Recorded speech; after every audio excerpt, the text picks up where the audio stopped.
शिव जी से सुख और दुख के विषय में माता पार्वती जी ने प्रश्न किया। थोड़ा ध्यान से सुनना, बड़ा अच्छा चरित्र।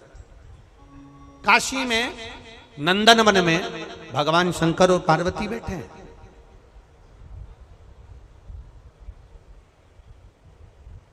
और नंदनवन में जब माता पार्वती और शिव जी बैठे थे तो पार्वती जी ने शिव जी से एक प्रश्न करा कि जीवन में सुख और दुख कितने विचित्र हैं, ये क्यों आते हैं? सुख मिला तो क्यों मिला और दुख मिला तो क्यों मिला? ये माता पार्वती जी ने शिव जी से प्रश्न किया। शंकर भगवान ने बड़े भाव से इस सुख दुख के चरित्र का वर्णन किया। शिव जी कहते हैं, सुनो पार्वती, मैं तुम्हें एक चरित्र सुनाता हूं।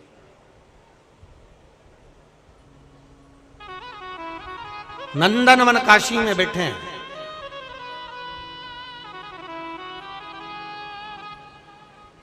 और नंदनवन काशी में बैठकर भगवान शंकर पार्वती जी से कर मैं तुम्हें एक चरित्र सुनाता हूं।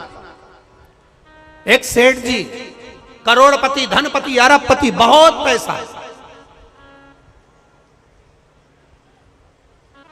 दुनिया का सारा ठाठ सेठ जी के पास में था।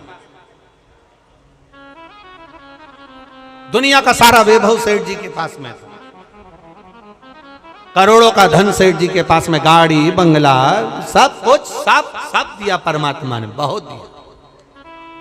पर सेठ जी कंजूस थे और उन्होंने अपनी जिंदगी में आज तक एक चवन्नी का दान नहीं किया, कभी किसी को एक गिलास पानी नहीं पिलाया। रिश्तेदार भी अगर आ जाएं तो वो पानी ना पिलाए, भोजन ना कराए, तो रिश्तेदारों ने आना भी बंद कर दिया, कोई नहीं आता, कभी दान नहीं करा। और उसके यहाँ का नियम था, सेठ जी के 3 बेटे, सेठ जी के तीनों बेटों में से 2 बेटों की शादी हो गई, एक बेटा कुंवारा था, सबसे छोटा वाला। छोटे बेटे की शादी होना थी, सेठ जी ने संबंध देखा और बच्चे का विवाह करा। छोटी बहू घर के अंदर आ गई। छोटी बहू आई तो घर की जो जेठानियां थी, दोनों जेठानियों ने छोटी बहू को अपने कमरे में बिठाया और बिठाकर समझाया, सुनो,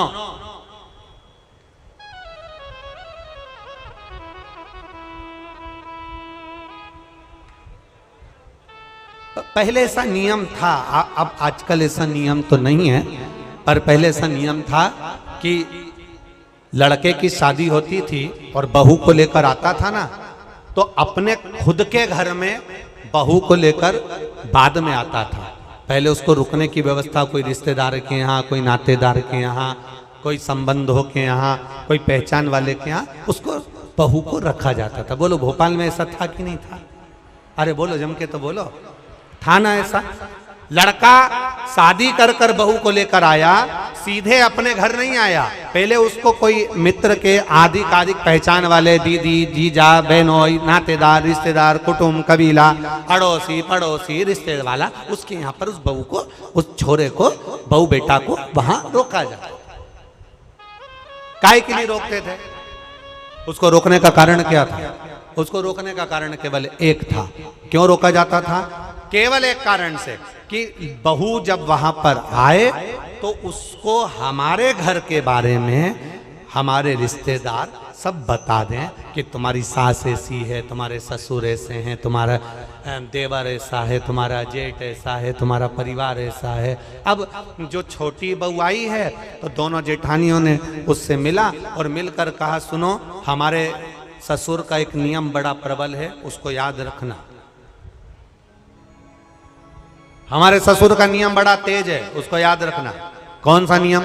छोटी बहू ने पूछा कि तुम्हारे यहाँ का नियम क्या है? तो हमारे ससुर का एक नियम है, कभी जिंदगी में अगर घर में रहना है तो दान बिल्कुल, बोलो बोलो जम के बोलो, नहीं करना। एक रोटी का भी दान मत करना। अगर डब्बे में रोटी बच जाए तो दूसरे दिन उस रोटी को मिक्सर में पीस के चूड़ा बना के खा जाना, पर गाय को भी मत देना। ये हमारे ससुर का नियम।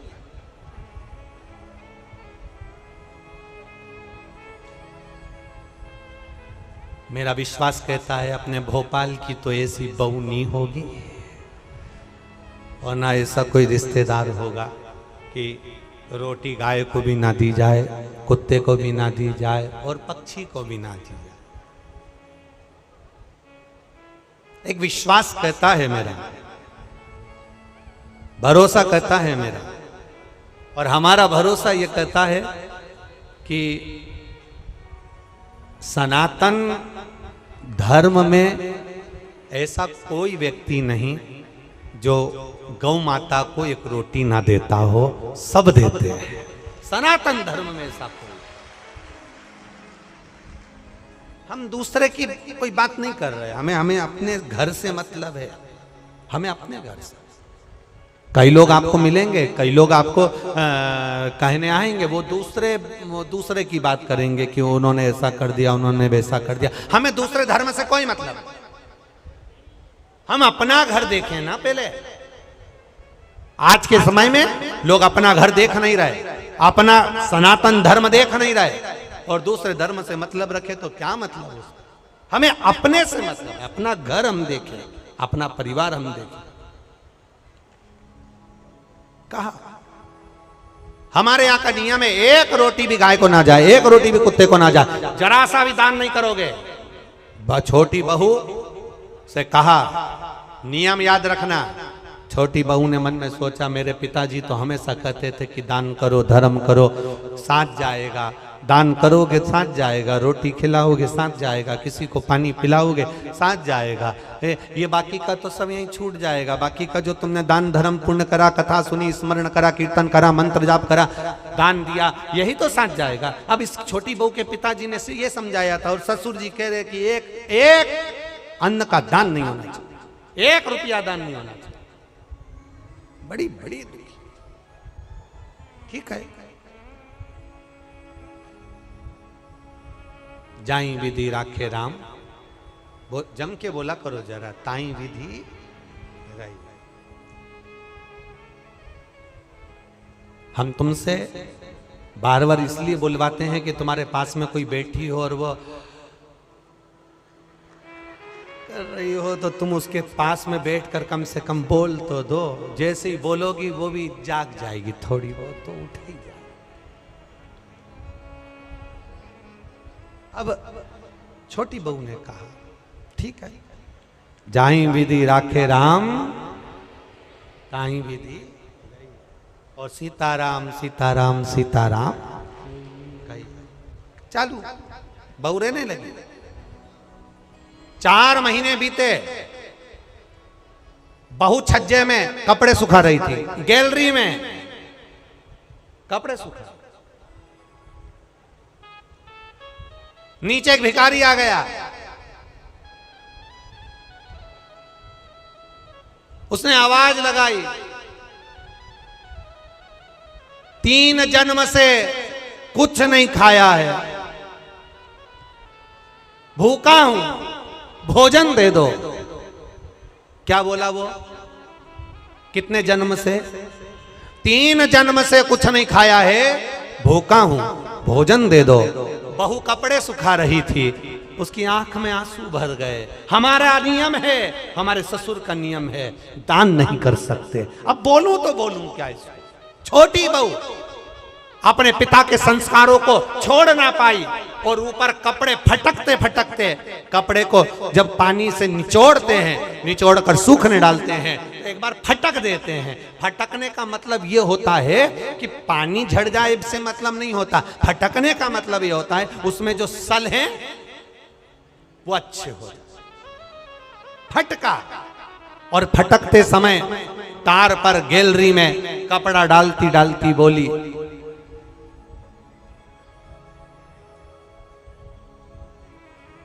बासी खाना खा रहे हैं,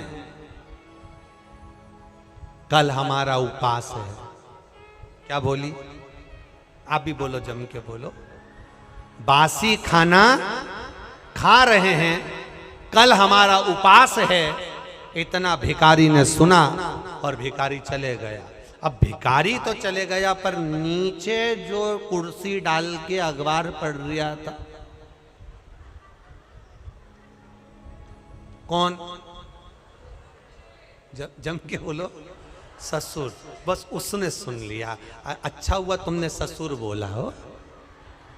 नहीं तो एक जगह कथा कर रहे थे, उन्होंने कह दिया एक भिखारी तो चले गया पर नीचे जो कुर्सी डाल के अखबार पढ़ रहा था, तो लोगों ने कह दिया वो भी। भोपाल के लोग एक बात तो है, इस मामले में समझदार बहुत है। जबरदस्ती लोग भोपाली लोगों का, भोपाल के लोगों के कह देते हैं साहब माँ तो इतनी गाली बकते हैं, माँ तो ये साड़ा तेड़ा बोलते हैं, साहब माँ तो बात बात में अपशब्द कह देते हैं। हमने देखा, अभी हमको भी यहाँ पर 3 दिन हो गए, सब अच्छे से ही बोल रहा है, सब अच्छे। एक भी ऐसा नहीं मिला जो गड़बड़ बोला, एक भी। बड़े भाव, वो तो दुनिया के लोग हैं, कहते रहेंगे अपन तो अपना भजन करो। भिखारी चले गया, कुर्सी डालकर अखबार पढ़ रहा था, कौन? ससुर। और अखबार पढ़ते पढ़ते उसके कानों में शब्द गया कि बहू ने कहा बासी खाना खा रहे हैं, कल हमारा उपास है। भिखारी तो गया, ससुर को क्रोध आ गया और ससुर को गुस्सा आया, बताओ कल की आई बहू 4 महीने नहीं हुए, इसको कौन सा बासी खाना खाने को दे दिया और कौन सा इससे उपास करवा दिया? इतना अच्छा खाना मिल रहा है, रोज ताजा खाना खा रही है, अच्छे से रह रही है, इसका पति कमा रहा है और हम उपास करा रहे हैं। ससुर को क्रोध आया, उसने दोनों बहुओं को बुलाया, बड़ी बहुओं को बुलाकर कहा अब इस बहू को मैं अपने घर में नहीं रख सकता क्योंकि इसने मेरी बदनामी कर दी एक भिखारी के सामने, मेरी बदनामी कर दी है भिखारी के सामने।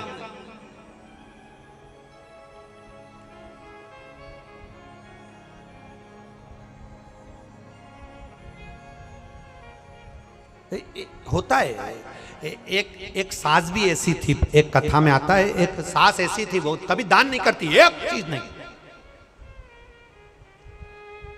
कुछ नहीं दान करे। और पड़ोसी के यहां बैठी थी और उसकी बहू बड़ी धर्मात्मा थी, वो पड़ोसन के यहां बैठी थी। भिखारी आया, भिक्षा मांगते मांगते इसके घर गया, बहू से कहा भिक्षाम देही, बहू ने तुरंत उठाकर एक कटोरी आटा भरकर उसको दे दिया। अब ये भिक्षा मांगते मांगते पड़ोसन क्या गया, ये भी वहीं ओटले पे बैठी थी सास भी। इतने में तुरंत सास ने वहां पर आवाज लगाया, भिक्षुक ने, माता भिक्षाम देही, तो पड़ोसन ने भी उसको भगा दिया। तो इसने जो यहाँ बैठी थी पड़ोसन, इसने पूछा क्यों, वो 3रे नंबर के घर पर गए थे क्या? हाँ। कुछ दिया क्या? हाँ। क्या दिया? 1 कटोरी आटा। इसमें इतने में भिखारी का हाथ पकड़कर बुढ़िया लेकर अपने घर गई और बहू को बुलाया, बहू, ए बहू। बहू आई, क्या है मां? तूने भिखारी को 1 कटोरी आटा दिया? हाँ। किससे पूछ के दिया? किसी से नहीं, अपना घर है, दान करना चाहिए। इतने में सास को गुस्सा आया और भिखारी से कहा, भिक्षुक से कहा, तुमने मेरे घर से आटा लिया? हाँ। वापिस दो।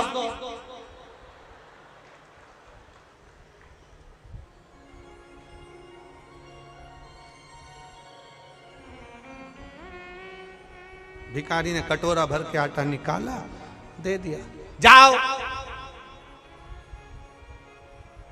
इस घर में मेरी चलती है, मैं बोलूंगी तो बहू आटा देगी और मैं बोलूंगी तो नहीं देगी, जाओ। मैं जब तुमसे बोलूंगी तुम आओ, तुम आना, फिर मैं आटा। अब भिखारी ने फिर बोला माता भिक्षाम देही। सास ने कहा कटोरी भर के आटा दो। बाहर खड़े भिखारी ने सास से पूछा तुम ऐसा क्यों करी? सास ने कहा आज से ही नई नवेली बहू की घर में चलने लगेगी तो मेरी कभी नहीं चलेगी, इसलिए मेरी चलना चाहिए, इसलिए मैंने ऐसा करा, मेरी चलना चाहिए। अब ससुर जी बैठे थे, ससुर ने बहुओं को बुलाया, इसने तो हमारी इज्जत खराब कर दी। ये कह रही है कि बासी खाना खा रहे हैं और कल हमारा उपास है, बताओ कौन सा बासी खाना खिलाया इसको, कल की आई हमें बदनाम कर रही है। अब तुरंत ससुर ने पत्र लिखा और समधी जी को भेजा, आप अपनी लड़की को लेकर चले जाओ, क्योंकि ये हमें बदनाम कर रही है, ऐसी लड़की हमें नहीं रखना, हम इसको ताज़ा खाना खिलाते हैं, ये बासी खाना खाने की बात करती है, एक भिखारी को इसने ऐसा ऐसा बोला है। और समधी के पास पत्र गया, समधी की आंख में आंसू भर गए, मेरी बेटी को 4 महीने हुए हैं शादी को, कैसे लेकर आ जाऊं, और मेरी बेटी ऐसी है ही नहीं, मैंने उसको संस्कार दिए हैं, वो कभी गलत कर ही नहीं सकती, ये मेरा विश्वास कहता है, ये मेरा भरोसा करता है, मैं कैसे कह दूं कि मेरी बेटी ने कुछ गलत कहा होगा, कि मैं भूखी मर रही हूं या मेरे उपास कर रही हूं या हम बासी खा रहे हैं, ये मेरी बेटी बोल नहीं सकती, भले बासा खा लेगी पर बोल नहीं सकती। आखिर हुआ क्या है? ससुर ने, समधी ने पंचायत बिठाई और पंचायत में बैठे हुए लोगों से कहा, क्या मेरी बेटी ऐसी है? नहीं, तुम्हारी बेटी तो संस्कारवान है, ऐसा बोल ही नहीं सकती, बुलाओ समधी को। और बुलाया सेठ जी को, बोलो सेठ जी क्या बात है? सेठ जी ने कहा, ये खड़ी लड़की, ये खड़ी मेरी छोटी बहू, इसने भिखारी से कहा हम बासी खाना खा रहे हैं और कल हमारा उपास है। पूछो नहीं बोला क्या इसने, रोज ताजा खाती है, चाय बनाकर पीती है, दूध पीती है, गरम गरम भोजन करती है, फिर इसने कैसे कह दिया कि बासी खाना खा रहे हैं और कल हमारा उपास है। इतने में पंचायत ने बेटी से पूछा, बेटी बता कि बासी खाना खा रहे हैं, कल हमारा उपास है, तूने भिखारी से ऐसा क्यों कह दिया? बेटी कहती है, मेरे पापा कहते थे ये जो मकान दिख रहा है, जो ये दुकान दिख रही है, जो ये गाड़ी दिख रही है, ये हमने पूर्व में करा होगा, बासी है, पुराना करा था तो आज मिल गया, और अगर आज नहीं करेंगे तो कल भूखे मरना पड़ेगा, इसलिए उपास करना पड़ेगा। ये बासी है, 50 लाख की गाड़ी में घूम रहे हो, समझ लेना पूर्व का हमारा पुण्य है। अच्छा भोजन कर रहे हो, समझ लेना पूर्व का हमारा पुण्य है। खूब धन है तुम्हारे पास में, समझ लेना पूर्व का हमारा पुण्य है। आज अपना राशि ठाठ है, ये पूर्व का पुण्य है, हमने पूर्व में कुछ अच्छा करा होगा। बासी खाना खा रहे हैं, पूर्व का करा था, आज हमें सुख मिल रहा है, और अगर आज हम दोनों हाथों से नहीं करेंगे तो कल 3 बत्ती चौराहे पर कटोरा लेकर भीख मांगते हुए भूखे मिलेंगे। पूर्व का कर्म है हम। आपको लोग सलाम ठोक रहे हैं, आपको लोग नमन कर रहे हैं, आपको लोग प्रणाम कर रहे हैं, आपको लोग दंडवत कर रहे हैं, आपको लोग नमन कर रहे हैं, आपकी लोग बात सुन रहे हैं, आपका जय जयकार हो रहा है, आप गाड़ी में घूम रहे हैं, 4-4 बंगले आपके पास में हैं, खूब अच्छा मकान, खूब अच्छी पत्नी, बच्चे, परिवार, कुटुंब, कबीला सब अच्छा मिला है, समझ लेना उस परमात्मा की कृपा है। दोनों हाथों से पुराने समय में करा था, इसलिए आज मिल गया। आज दोनों हाथों से करते हुए चलना, तो अगला जन्म जब मिले तो भगवान फिर टूटमान होकर देता चले, इसलिए दोनों हाथों से लुटाते चले। आज बासी खाना, बोलो बोलो जम के खा रहे हैं। पति अच्छा मिला है, समझ लेना अच्छा परिवार मिला है, समझ लेना अच्छा घर मिला है, समझ लेना सुनने को कथा मिल रही है, समझ लेना पूर्व में कुछ अच्छा करा होगा, आज मिल रहा है। पूर्व में अच्छा करा, आज मिल।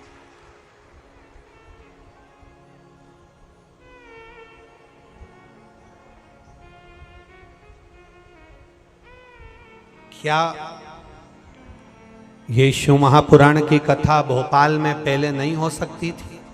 बोलो बोलो जम के। पर ललाट पर तो लिखा होना चाहिए कि किसके माध्यम से होगी और कौन करवाए।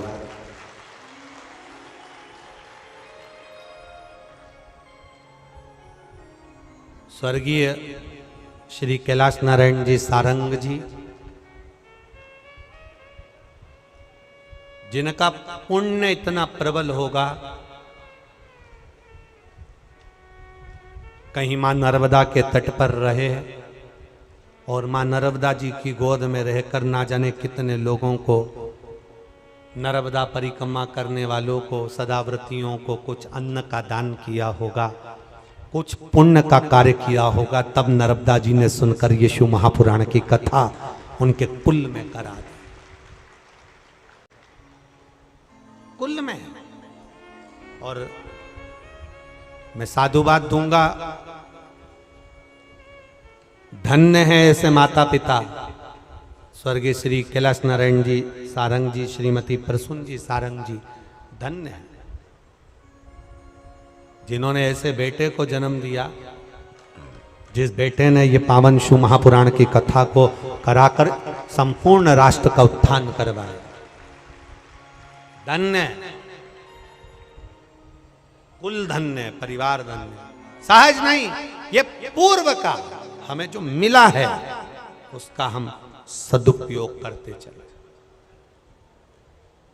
बहुत ध्यान देना महाराज, बहुत ध्यान देना।